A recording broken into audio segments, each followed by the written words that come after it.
एक भक्त ने पूछा, बाबा मैं सब कुछ सही से करती हूं, रोज पूजा पाठ करती हूं, फिर भी घर में बरकत नहीं है, धन नहीं टिकता, सदस्य बीमार रहते हैं, तो आज इन्हीं सवाल का जवाब मिलेगा। घर के मंदिर में जलने वाले दीपक घंटी रोज धोने वालों गौर से सुन लो, वरना पूरा घर हो जाएगा बर्बाद। आप सभी का दिल से आत्मा की गहराइयों से स्वागत है। जीवन में चाहे कितनी भी मुश्किलें क्यों ना आए, एक चीज कभी मत भूलिए, पूजा मंदिर में रखी घंटी, देवी देवताओं की मूर्तियां और जलते दीपक के साथ कुछ गलतियां ऐसी होती हैं जो अगर हो गई तो किस्मत का पहिया उल्टा घूमने लगता है। ऐसा दुर्भाग्य आता है कि संभलना भी नामुमकिन हो जाता है। घर में बरकत रुक जाती है, खुशियां सूख जाती हैं और गरीबी ऐसे कदम जमा लेती है कि चाहकर भी हटती नहीं। हो सकता है आप भी अनजाने में वही गलतियां कर रहे हो, इसलिए पैसा पास टिकता नहीं, घर में अशांति रहती है और सफलता बस दूर से हाथ हिलाती है। हम बिना समझे जाने अनजाने कुछ ऐसा कर बैठते हैं जो हमारे भाग्य का दरवाजा बंद कर देता है, और जब सब हाथ से निकल जाता है तब हमारे पास रह जाता है सिर्फ पछतावा और ताने। लेकिन घबराइए मत, आज इस प्रवचन में हम आपको पूजा मंदिर से जुड़ी हुई रहस्यपूर्ण बातें बताएंगे, जिन्हें सुनकर आपका दिल खुद कहेगा, गुरुजी आपने तो मेरी सोई किस्मत जगा दी। तो इस प्रवचन को अंत तक देखना, क्योंकि ये सिर्फ जानकारी नहीं, ये आपकी जिंदगी बदलने की कुंजी है। बहुत से लोग पवित्र वस्तुओं को धर्म का प्रतीक मानकर मंदिर में रख लेते हैं, लेकिन वहीं सबसे बड़ी गलती कर बैठते हैं। आज हम आपको विस्तार से बताएंगे पूजा मंदिर में कौन सी चीजें रखना शुभ है और कौन सी अशुभ, दीपक कितने बजे जलाना चाहिए और जलाते समय कौन सा मंत्र बोलना चाहिए, घंटी कब बजानी है, सुबह या शाम, और कितनी बार, शंख कब और कैसे बजाना चाहिए, और बजाते समय किस मंत्र का जाप करना चाहिए, दीपक रोज धोना चाहिए या नहीं, मंदिर में कितनी मूर्तियां रखनी चाहिए और क्यों। ये 7-8 बातें छोटी लग सकती हैं, लेकिन इनका असर आपकी किस्मत पर सीधा पड़ता है। इस तरह की जानकारी आपको कहीं और नहीं मिलेगी, चाहे आप लाखों करोड़ों खर्च कर दें। हम अपने मन से कोई कहानी नहीं गढ़ते, ये सब ज्ञान है। ज्योतिष शास्त्र, धर्मशास्त्र और ऋषि मुनियों की वाणी से लिया हुआ, जिसे हम आपके लिए आसान भाषा में लेकर आते हैं। और हां, एक भक्त ने हमसे पूछा था, गुरुजी मैं रोज पूजा करता हूं लेकिन फल क्यों नहीं मिलता, उल्टा नुकसान ही हो जाता है।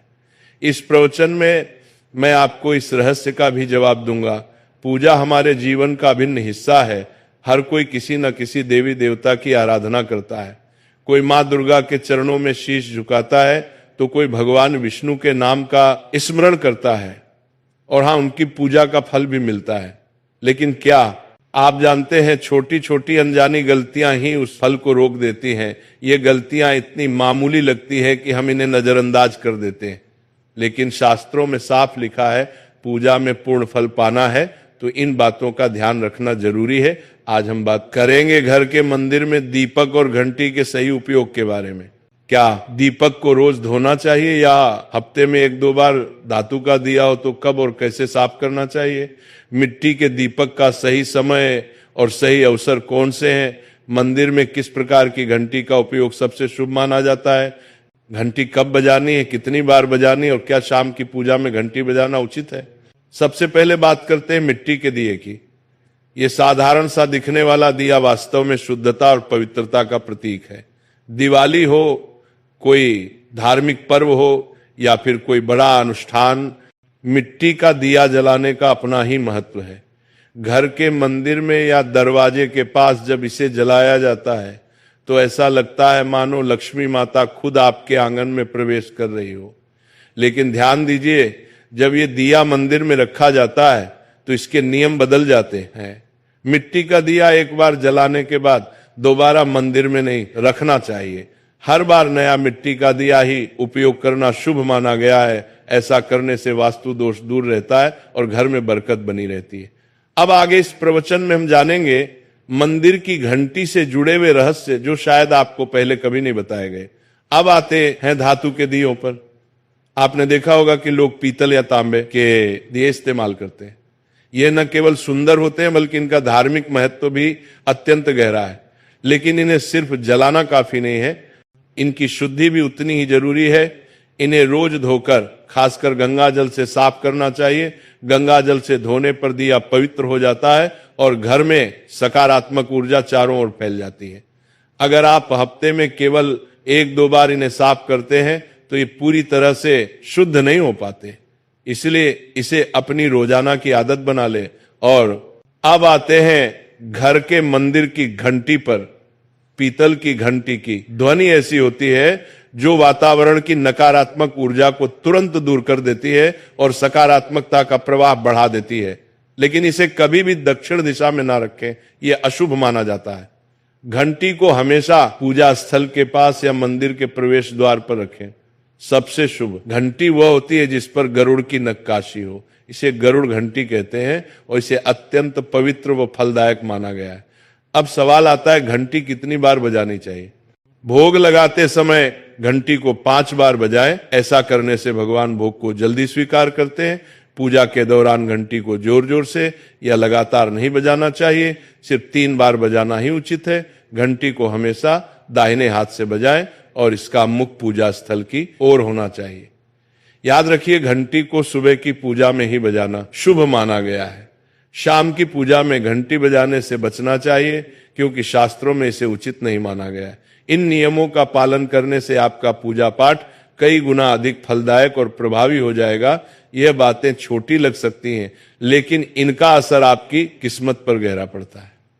एक और बहुत ही महत्वपूर्ण बात जो अक्सर लोग नजरअंदाज कर देते हैं, जब भी आप किसी मंदिर जाएं, खासकर घर के बाहर वाले मंदिर में, तो मंदिर में प्रवेश करते समय ही घंटी बजे, मंदिर से बाहर निकलते समय घंटी बजाने की कोई आवश्यकता नहीं होती।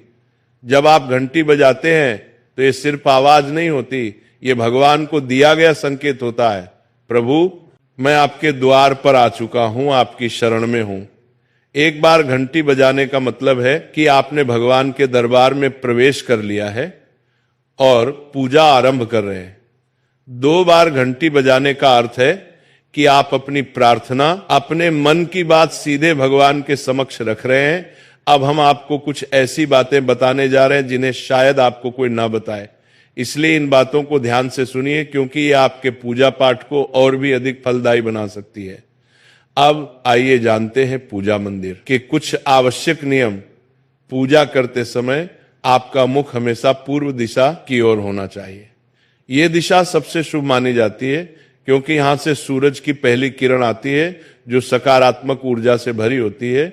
पश्चिम की ओर मुख करके भी पूजा की जा सकती है, लेकिन पूर्व दिशा का लाभ कई गुना अधिक है। घर की सीढ़ियों के पास पूजा घर बनाना अशुभ माना गया है क्योंकि वहां नकारात्मक ऊर्जा का प्रवाह अधिक होता है। भगवान का आसन हमेशा आपके आसन से ऊंचा होना चाहिए, कम से कम 10 इंच ऊंचा। भगवान की प्रतिमा को सीधे जमीन पर रखना अशुभ माना जाता है। ऊंचा आसन पूजा स्थल में सकारात्मकता और ऊर्जावान माहौल बनाए रखता है। पूजा करते समय हमेशा चटाई या आसन पर बैठे। ये न केवल आरामदायक है बल्कि ध्यान और श्रद्धा को भी स्थिर रखता है। ध्यान दें कि आपका आसन भगवान के आसन से ऊंचा ना हो, इससे भगवान के प्रति आदर और विनम्रता बनी रहती है। अगली बात बेहद जरूरी है, पूजा घर में कभी भी सड़े, बासी या मुरझाए हुए फूल न रखें। मुरझाए फूल पूजा में अशुभ माने जाते हैं क्योंकि वे नकारात्मक ऊर्जा को बढ़ाते हैं। हमेशा ताजे, सुगंधित और खिले हुए फूल ही भगवान को अर्पित करें। जब फूल मुरझा जाएं या काले पड़ जाएं तो उन्हें सम्मान पूर्वक मिट्टी में दबा दें। इससे नकारात्मक ऊर्जा दूर होती है और आपके घर में पवित्रता बनी रहती है। एक और महत्वपूर्ण नियम, जिस कमरे में आप सोते हैं उसमें घर का मंदिर नहीं बनाना चाहिए। यदि परिस्थिति के कारण आपको अपने सोने के कमरे में ही मंदिर रखना पड़े तो रात को मंदिर को ढक दें और उस पर पर्दा डाल दें। इससे रात के समय मंदिर से निकलने वाली ऊर्जा आपके विश्राम को प्रभावित नहीं करेगी। ऐसा करने से घर में शांति और आपकी पूजा में एकाग्रता बनी रहती है। अब एक और विशेष बात, कभी भी काले कपड़े पहनकर पूजा न करें। सनातन परंपरा में माना जाता है कि काले वस्त्र मन में भारीपन और नकारात्मक भाव लाते हैं जो पूजा की ऊर्जा को कमजोर कर देते हैं। हमेशा शुभ और हल्के रंग के वस्त्र पहने ताकि मन में शांति, पवित्रता और सकारात्मकता बनी रहे। चलिए अब जानते हैं घर के पूजा मंदिर में किन चीजों को नहीं रखना चाहिए। किसी भी देवी देवता की एक ही तस्वीर या मूर्ति रखें। एक से अधिक तस्वीरें ऊर्जा का संतुलन बिगाड़ सकती हैं और पूजा का प्रभाव कम कर सकती हैं। एक ही रूप को स्थान दें ताकि भगवान की ऊर्जा पूरे मन से आपके जीवन में प्रवाहित हो। घर में शिवलिंग रखना अत्यंत पवित्र माना जाता है, लेकिन इसे सही दिशा में रखें। हमेशा उत्तर या पूर्व दिशा में रखें और स्वच्छ स्थान पर ही स्थापना करें। इसे शोरगुल या गंदे स्थान पर कभी ना रखें। भगवान की टूटी हुई मूर्तियां या फटी तस्वीरें पूजा स्थान से तुरंत हटा दें। टूटी मूर्ति पवित्रता को कम करती है और सकारात्मक ऊर्जा के प्रवाह में बाधा डालती है। इसे शास्त्र सम्मत तरीके से त्याग दें। शंख भगवान की कृपा का प्रतीक है। गोमती चक्र से घर में समृद्धि आती है और जल से वातावरण शुद्ध होता है। जल को रोज बदलें और इन पवित्र वस्तुओं को हमेशा साफ रखें। रोज पूजा स्थल की सफाई करें। गंदगी से नकारात्मक ऊर्जा आती है और ध्यान भंग होता है। स्थान को सुंदर, सुव्यवस्थित और सुगंधित रखें ताकि मन सहज रूप से भगवान में लग सके। अब आइए जानें कि हमारे घर के पूजा मंदिर से जुड़े कुछ ऐसे नियम जिन्हें मानना बेहद जरूरी है। सबसे पहले पूजा स्थान हमेशा घर के शांत और पवित्र कोने में होना चाहिए और अगर वह उत्तर पूर्व दिशा में हो तो सबसे उत्तम है। यह दिशा घर में सकारात्मक ऊर्जा का संचार करती है और आपकी पूजा को और प्रभावशाली बनाती है। ध्यान रहे पूजा स्थल कभी बेडरूम या रसोई के पास ना हो। यह स्थान दैनिक कार्य और हलचल से भरे होते हैं जहां नकारात्मक ऊर्जा भी पनप सकती है। मंदिर के आसपास का वातावरण हमेशा साफ सुथरा और सुव्यवस्थित रखें ताकि आपका मन पूजा में एकाग्र हो सके। अब बात करते हैं दीपक और उनसे जुड़े महत्वपूर्ण नियमों की। दीपक जलाना सिर्फ एक परंपरा नहीं बल्कि ये भगवान के आशीर्वाद और कृपा का प्रकाश है जो आपके घर और जीवन में उजाला भर देता है। दीपक को हमेशा भगवान की मूर्ति के सामने रखें ताकि उसकी रोशनी सीधे भगवान तक पहुंचे और आपके पूजा स्थल को पवित्रता से भर दे। याद रहे टूटा हुआ दीपक कभी न जलाएं और पूजा के समय एक साथ दो दीपक खासकर तेल और घी के भी ना जलाएं क्योंकि दोनों की ऊर्जा अलग होती है और गलत तरीके से जलाने से पूजा की शक्ति कम हो सकती है। वास्तु के अनुसार घी का दीपक बाईं ओर और तेल का दीपक दाईं ओर रखना शुभ होता है, लेकिन ध्यान रहे दीपक कभी भी पश्चिम दिशा में ना रखें। दीपक के लिए उत्तर या पूर्व दिशा सबसे अच्छी मानी जाती है। साथ ही बत्ती का मुंह भी हमेशा इन दिशाओं की ओर होना चाहिए ताकि सकारात्मक ऊर्जा का प्रवाह और अधिक बढ़ सके। घी के दीपक में रुई की बत्ती और तेल के दीपक में लाल मौली की बत्ती का प्रयोग करें। रुई की बत्ती से प्रकाश स्थिर और शुद्ध होता है जबकि लाल मौली वाले बत्ती से वातावरण में शुभ ऊर्जा का संचार होता है।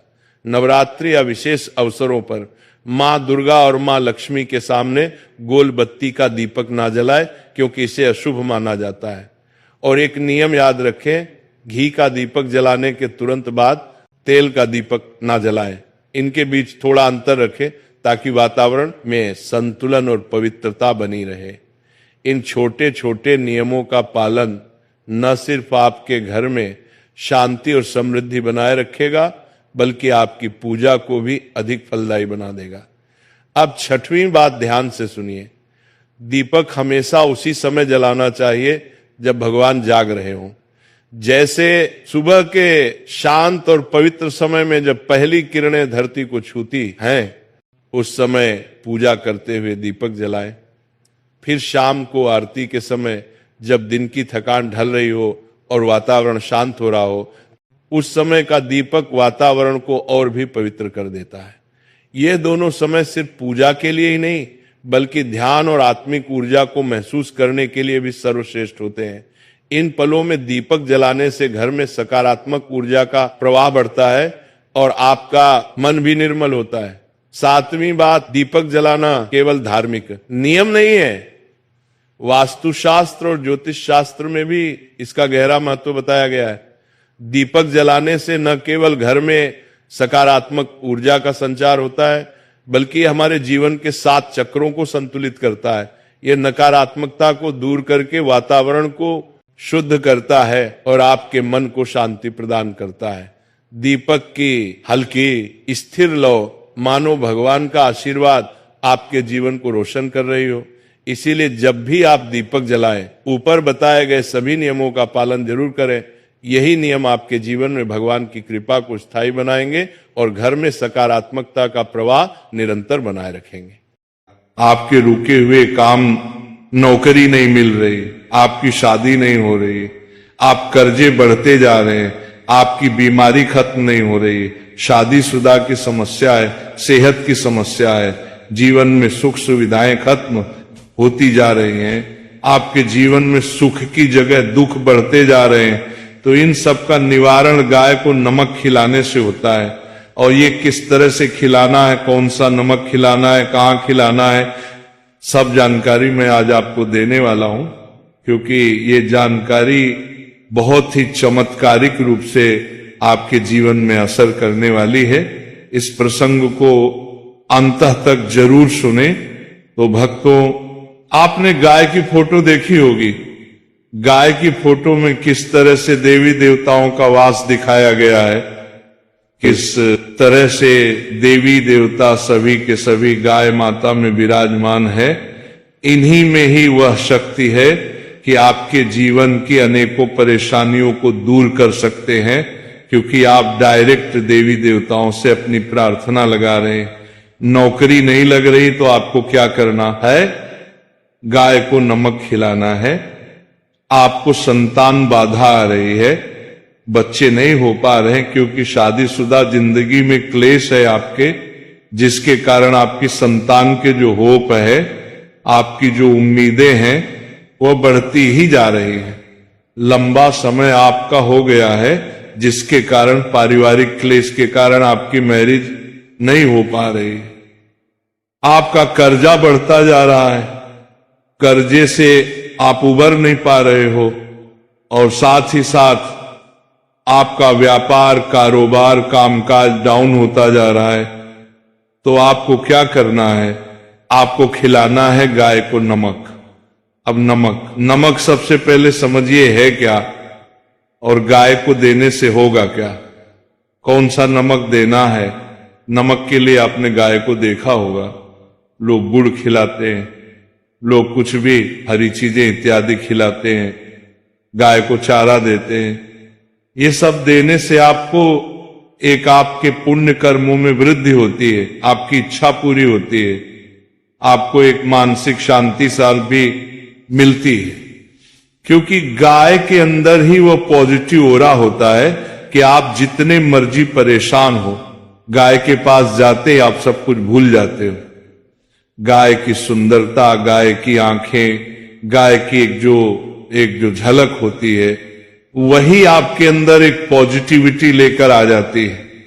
गाय को देखते ही इंसान के अंदर एक मां की फीलिंग आती है, क्योंकि गाय को इसीलिए मां कहा गया है। गाय का दूध एक नवजात बच्चे को भी हजम हो जाता है, बच्चा भी पल जाता है। तो इसी प्रकार से सोचिए कि गाय में इतनी शक्ति है जो आपको एक फील देती है कि हां, आपके जीवन की परेशानियां मैं दूर कर सकती हूं। अब गाय को अगर हम देखा जाए तो शुक्र का रूप माना गया है। गाय डायरेक्टली आपके शुक्र यानी कि वीनस प्लेनेट से रिप्रेजेंट करते हैं। वीनस है क्या? आपके जीवन में सुख सुविधाएं हैं, खुशियां हैं, पैसा है, आयशो आराम है, आपकी एंजॉयमेंट है, आपकी मैरिड लाइफ है, आपका लव है, आपकी खुद की हेल्थ है, आपकी सुंदरता है, आपके रहने का, आपके चलने का, आपके ये जो लाइफ स्टाइल है, सब कुछ ये शुक्र है। अगर ये शुक्र ही आपका डिस्टर्ब हो जाए तो एक जीवन इस तरह से हो जाता है कि आप खाना तो खा रहे हो, उसके अंदर नमक नहीं है, तो बिना नमक का बेसुआ खाना और बेस्वादी जीवन अगर आप जी रहे हो और जीवन में कुछ मजा ही नहीं आ रहा है, तड़का और वह चटकारा आपके जीवन में आ ही नहीं रहा है, तो आपको गाय का ये उपाय करना चाहिए। गाय को नमक देना। नमक आपके जीवन में बहुत सी आपकी कमियों को दूर करता है, और कहा भी जाता है कि मैंने तेरा नमक खाया है, कर्ज तो अदा करूंगा ही करूंगा। नमक खाया है तो कर्ज तो अदा करना ही पड़ेगा। जब आप नमक खिलाओगे गाय को तो इससे आपके शुक्र को बल मिलेगा, शुक्र को पावर मिलेगी, क्योंकि आप डायरेक्ट उस जीव के अंदर होने वाली कमियों को दूर कर रहे हो। आपने देखा होगा गांव में भी लोग पशुओं को अपने नमक देते, नमक की बड़ी सी डली गांव के पशुओं को देते। गाय चाटती रहती है बड़े प्यार से, बड़े मजे से। गाय ये सब कुछ क्यों करती है? क्योंकि गाय अपनी शरीर की कमी पूरी करती है। नमक के अंदर ही जो नमक लेना है हमने, वह सेंधा नमक लेना है। सेंधा नमक आपको मार्केट में किलो के हिसाब से मिल जाता है।